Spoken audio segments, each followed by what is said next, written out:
Ni kweli leo ndo nimeingia jimboni baada ya kuapishwa kule Dodoma. Mapokezi yamenipa faraja sana. Mapokezi ya leo hapa jimboni yameniongezea ari ya kuwatumikia Wananewala.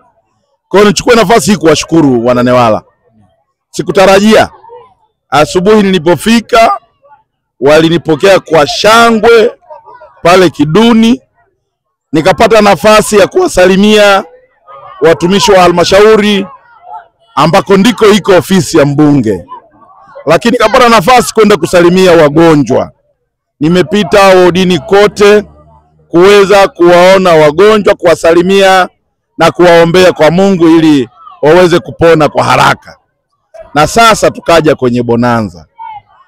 Haya yote niseme yamenipa ari ya kuwahudumia Wananewala. Mimi kama mbunge, yako masuala yanaongozwa na ilani ambayo tumetembea nayo maeneo yote tunainadi. Kwa hiyo jukumu langu ni kuhakikisha yale ambayo yako kwenye ilani yanatekelezwa katika jimbo lote.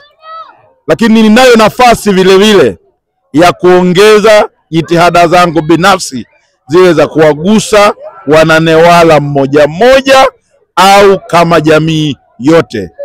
Nayo hayo nitayapa kipaumbele, likiwemo swala la michezo ambalo jioni ya leo hapa tumelihitimisha kwa bonanza ya watu wa timu ya Yanga na ya Simba. Na nimewaahidi kwamba tutakuwa na Jimbo Cup ili kuweza kuinua vipaji, ili kuweza kuimarisha afya zetu, ili vile vile kuleta raha kwenye jamii yetu na kuleta udugu, kwa maana michezo inaimarisha mahusiano. Kwa nitajitahidi kwa kadiri ya uwezo kushirikiana na viongozi wenzangu kuweka vipaumbele vile kwenye ilani, kuhakikisha vinatekelezwa kwa kadiri ya bajeti za serikali zitakavyotekelezwa, lakini na masuala ya michezo yakipewa kipaumbele.